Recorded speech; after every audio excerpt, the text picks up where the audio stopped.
Okay, and we're back for another episode of Right Hand Drive Guys. I'm Bobby. We got Aaron. Hello. Yeah, what's up, Aaron? Hey. Yeah, so today we were going to talk about why right-hand drive. If you're not into Japanese sports cars, you're definitely like, why right-hand drive? Isn't that for like male vehicles? Like, what? I don't get it, Right. But so we're going to try to lay that out for you and also kind of give you some background on, for us, why right-hand drive and maybe why not a different car.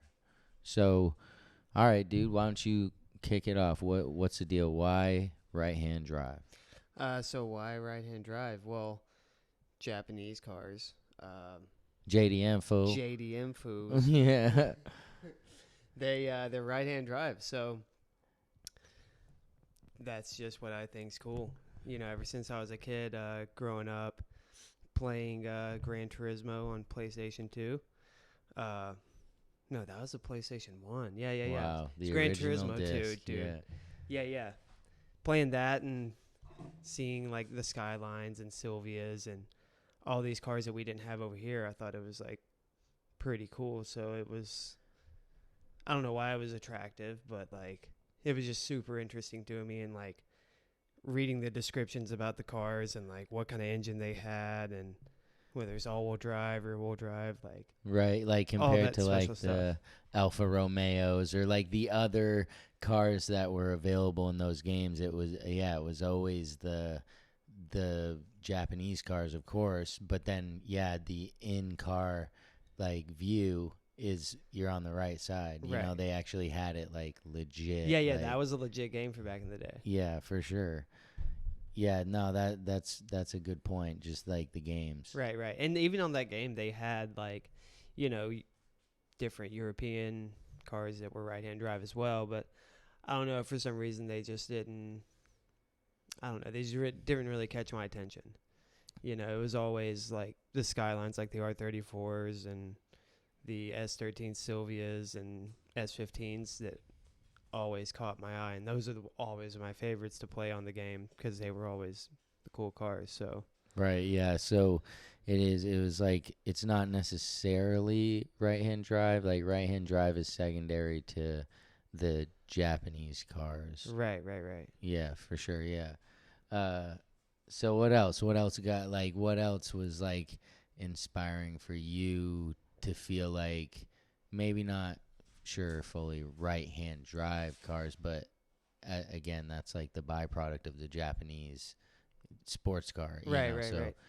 So also, I mean, that was around the same time that the first Fast and the Furious came out. So like seeing that movie, and I think one of the cars in it, the Skyline, the yellow Skyline, the R33, seeing that in the movie, like a real car, not just a video game car, that was like, oh wow, like I don't know, it's just something you didn't see anywhere else. So that just kind of opened my eyes. And then, you know, Google searching back in the day, like the different companies and the stickers and stuff and the different brands that were on the cars in that movie was always a fun thing to do. And like finding like the Veilside like website back in the day that was all Japanese, and like going through the different body kits and stuff just like clicking, that. Yeah, trying just to clicking find random stuff, dude. Clicking every menu and going down every single thing, and like before Google Translate and all right. that. Yeah.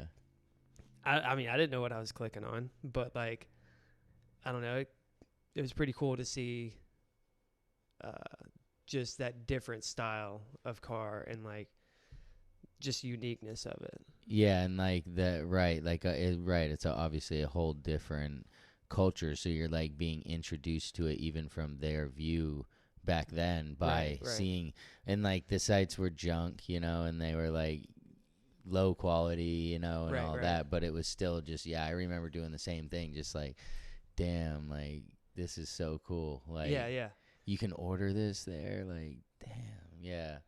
No, that's for sure. The Fast and the Furious, right, with the yellow R33 Leon's R33 with the pizza boy scene. Yeah, like yeah. for me, Roads closed, yeah, pizza boy. yeah, that's iconic for sure. I mean, so, but at what point, when did you get into the drifting part of it? Like that part of the right hand drive culture, so to speak, when it comes to the Japanese.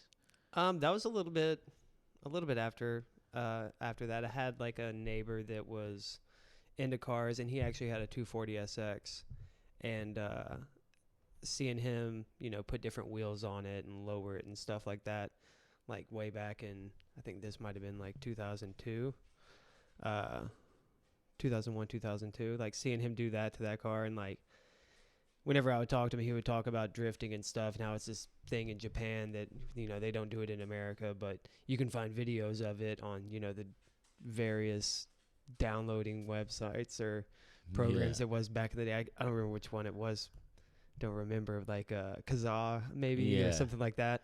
Oh, there was a bunch. Yeah, you could like find the videos on there. So that's kind of where that came in, and then finding those videos and a few viruses on my computer and a few other things like that. But yeah, for sure. But it was totally cool. I was like, kind of hooked into it, since then. I've just always been interested in it, just the style of the things, and I don't know, it's just nothing else like it. Yeah, oh, for sure. Yeah, and again, it's like it's the JDM Japanese, car culture that's really the draw in the way that they do things. If their cars were left-hand drive, it would be the same thing. Right. It's just, again, that's like the byproduct. But yeah, for me, it was, some of the same things, of course, like just like, of course, Fast and the Furious, but also, at one point early on, I got turned on to like the option DVDs and stuff, and so I would order those. The first one the first multiples I ordered, like the actual DVD, were by mail, like mail order, like way back in the day, like, and so it was just like going from that to, of course, what everything is today is like wild. That like I mail ordered my first, like,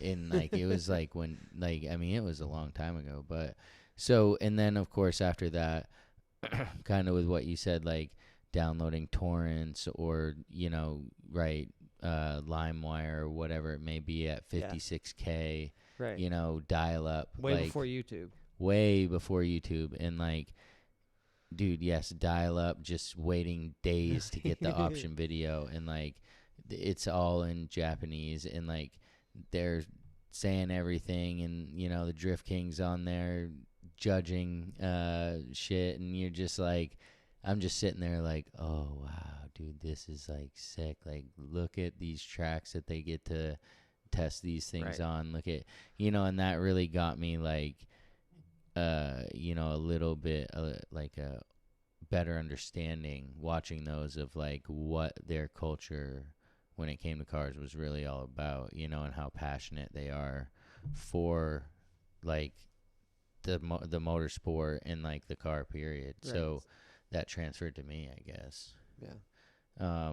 But and then of course like the grip videos and all of this stuff that they did, and after that it was like a wrap. I was like, that's all I wanted for sure.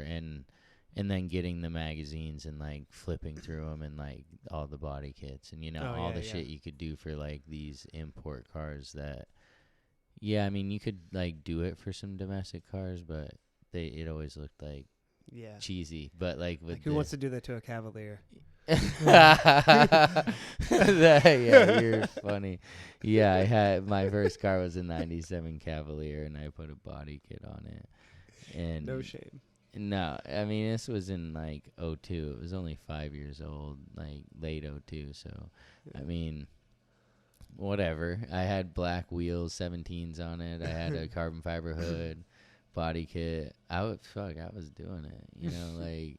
But I mean, so yeah, for me it was that stuff, and we also had like a local guy named Adam, who was really into cars and like was one of the first dudes. He had a EF. Well, I don't know if it's a EF. It was the 4-door 91 Civic, like dumped, like with a carbon fiber hood, like sick wheels, like redone interior. Like it was legit for like, it was like 2000, like 99 maybe, you know, like, and he also really like sparked just that modification of new cars, because before that I was really just exposed to like, you know, muscle and like these older cars, you know. So he kind of sparked for me that like, oh wow, like we can modify these newer, you know. I mean, that thing was probably 10 years old at that point, or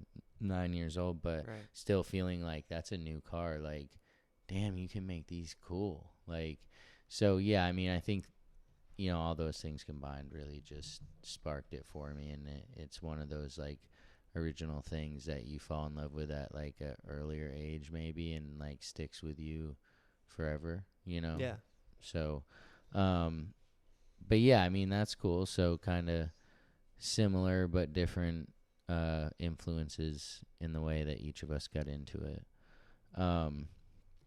So what about, so like why not, like why not be a Mustang guy like your dad?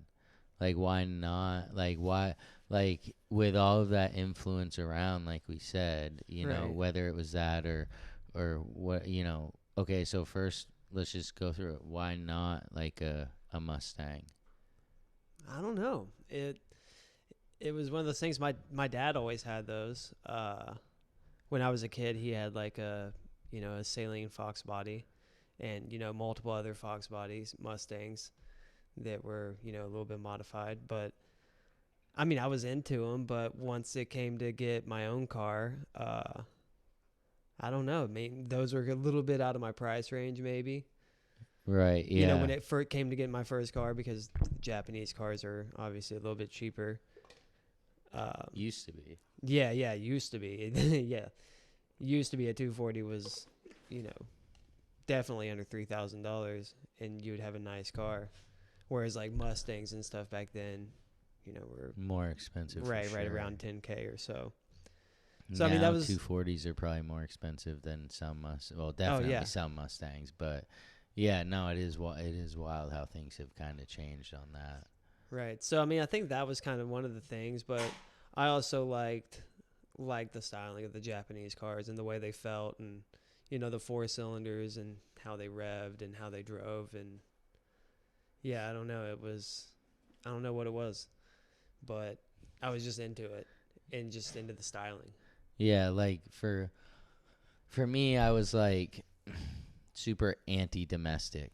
Anything from the USA, like once I fell in love with the Japanese cars, like I was like anti-domestic, like bad, just like wouldn't give them any respect, which now not the case, like I respect like well built and well put together cars, period. But like then, like as a younger person, I was like, no, Mustang, trash. That is trash. Oh, it's a convertible. Trash. Like, just like I was bad about that. Okay, Vanilla Ice. Yeah.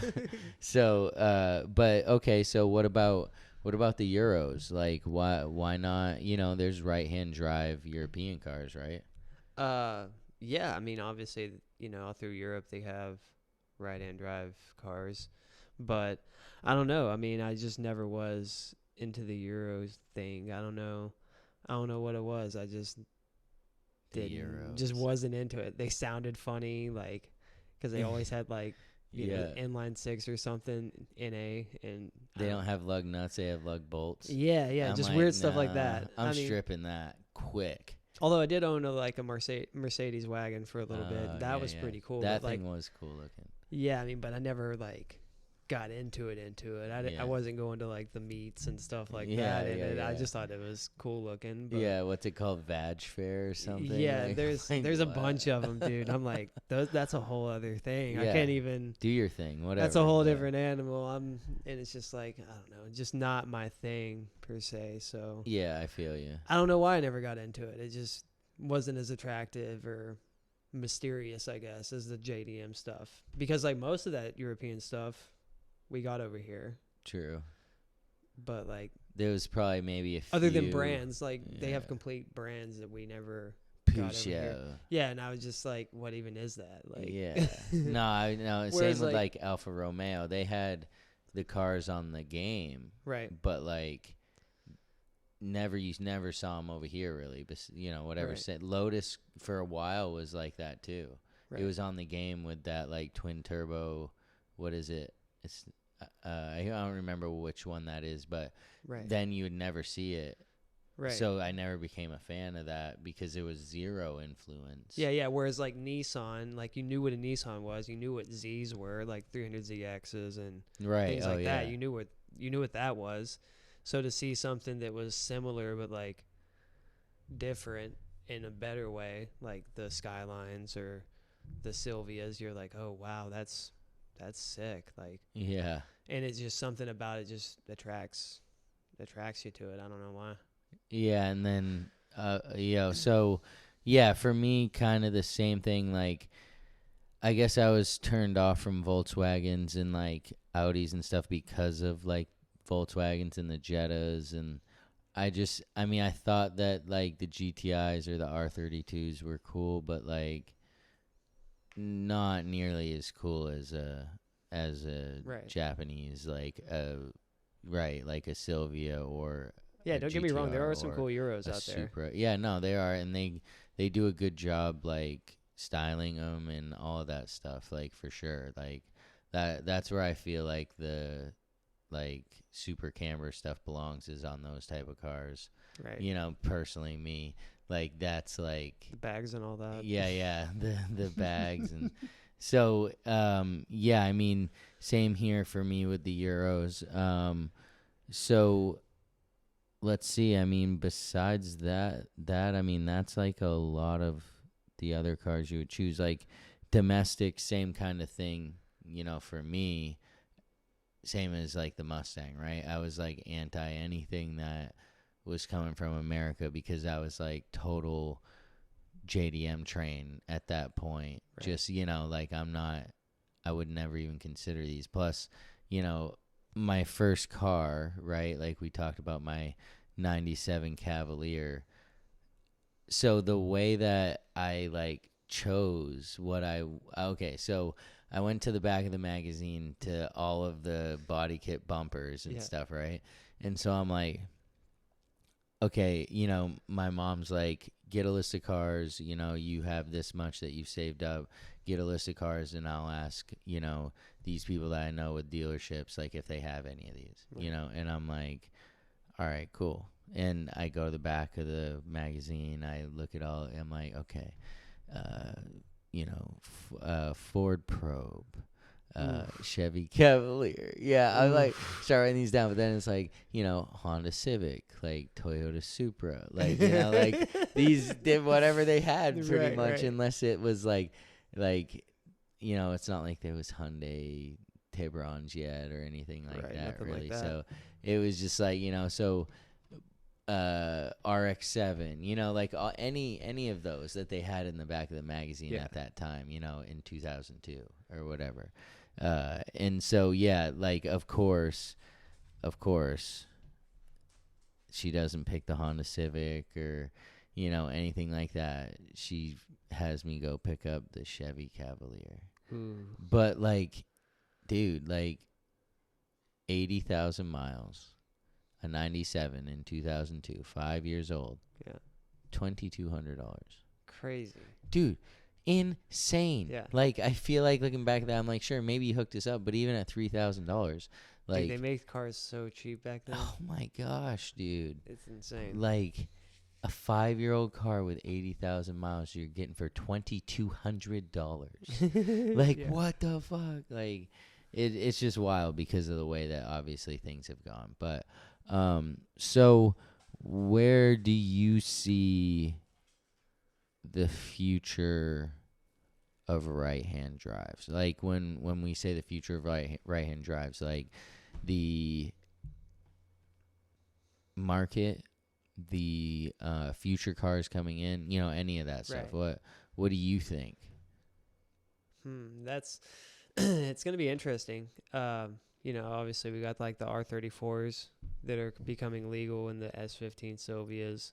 Those are like the big ones, right? And then all the Chasers and Supras and pretty much everything, all the cool stuff that I feel like all the cool stuff is going to be becoming legal within the next few years. It's like the prime time is coming up for sure. DC5 Integras. Right, yeah, that too. Any of those, like the Evo 7s are going to be coming up. Like, like the next, like, let's just say the S2000s are coming up. So all of these vehicles, sure, we had S2000s here, but we didn't even have enough of them, so to speak, right? Like S2000s are expensive. Right. Like they're not cheap. So the more of those, the better. But those are still not even super plentiful in Japan. Right. It's not like you're seeing those everywhere. Right. So, I mean, I feel like, I agree. Like what's next after that? Like what's, everything else we kind of already got in the States, like 350Zs and. Right, which those high production GT, numbers. Yeah. The R35s, we already have that. Like. Yeah, no, we got enough clapped out R35s. Everywhere. Those aren't.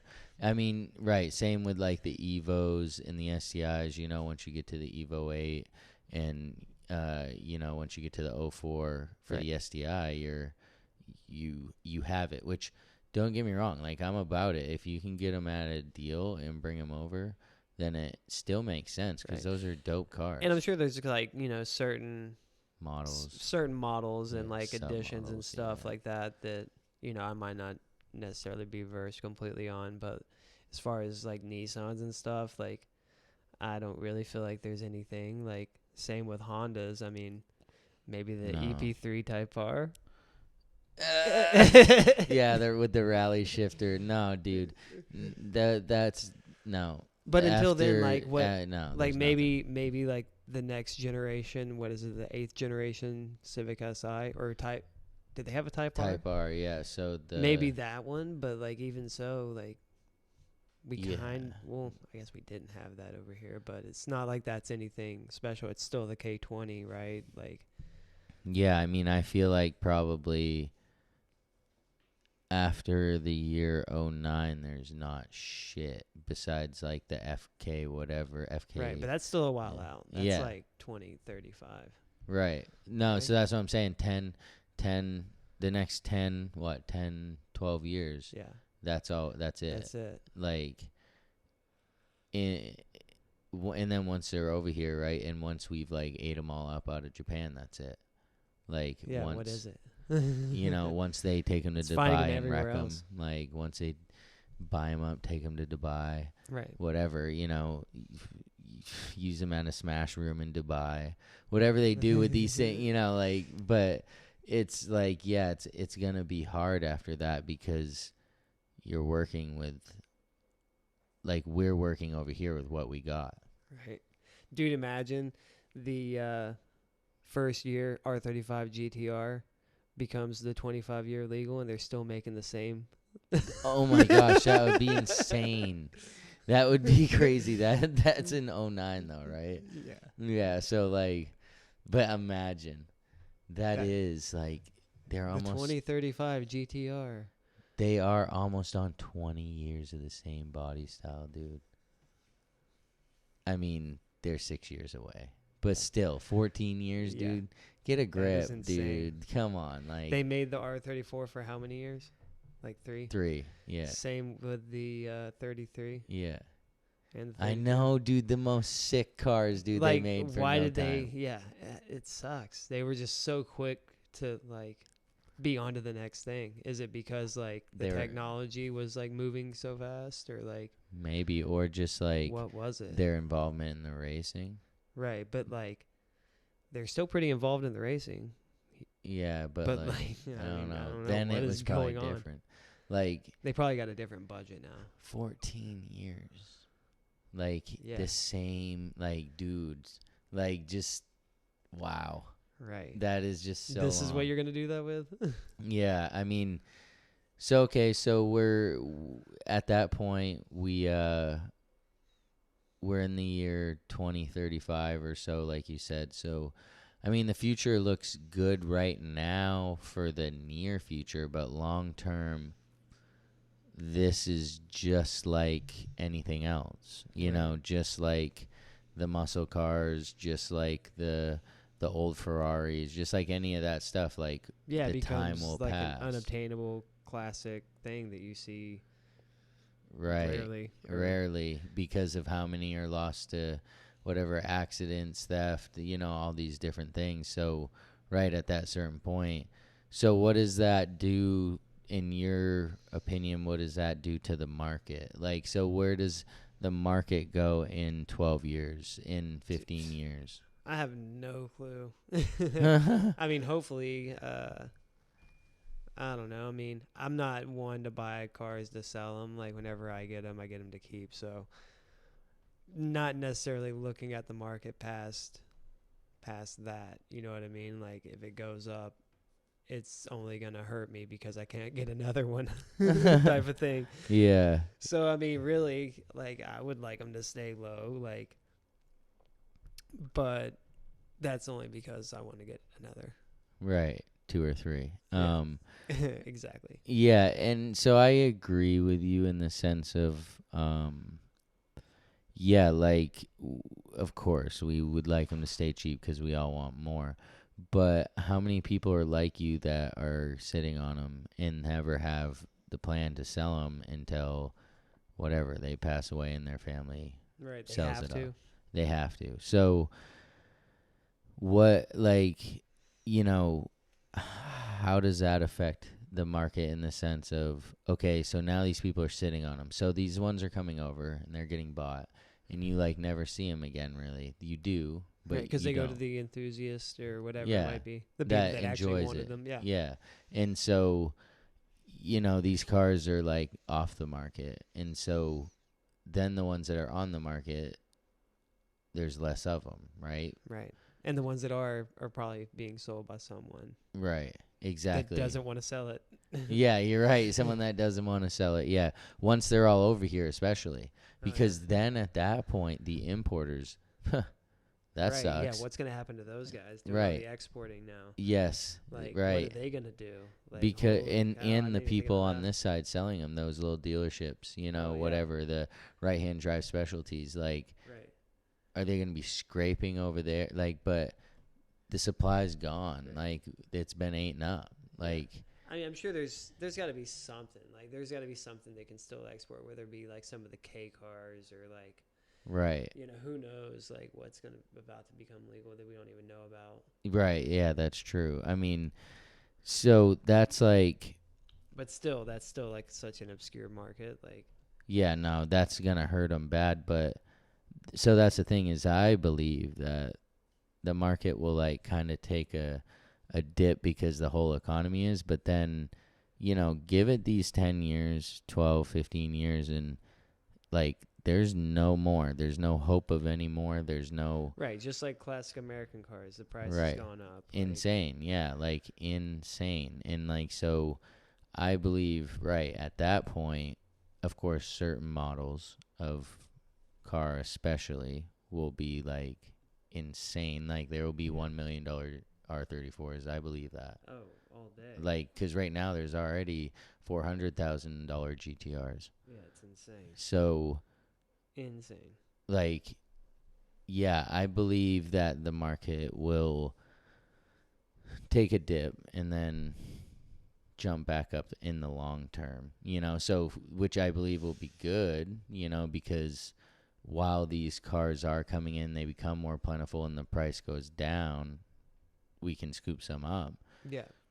And then once they've all been scooped by people like us, boom, that's when the price goes up. And maybe you were able to get one as an investment just to sit on and enjoy and drive that you plan to sell, who knows? Like Right. that would be the That would be cool. yeah, that would be ideal, right? Because everybody loves to be able to use something and then get their money back. Right. That's pretty standard. When you invest in something, you hope and want to get your money back. But when it's these cars, I feel like if you can hold out for the long term, you'll get definitely your money back. Right. Like, even if you put a little into it just for fun. Right. But yeah, I mean, yeah, future will always have the right-hand drive for me as long as I can help it. Even if I don't, for some reason, own one, I'll be, still an enthusiast of them. Oh, for yeah. sure. Me too. But yeah, I'll always have one. I mean, shit.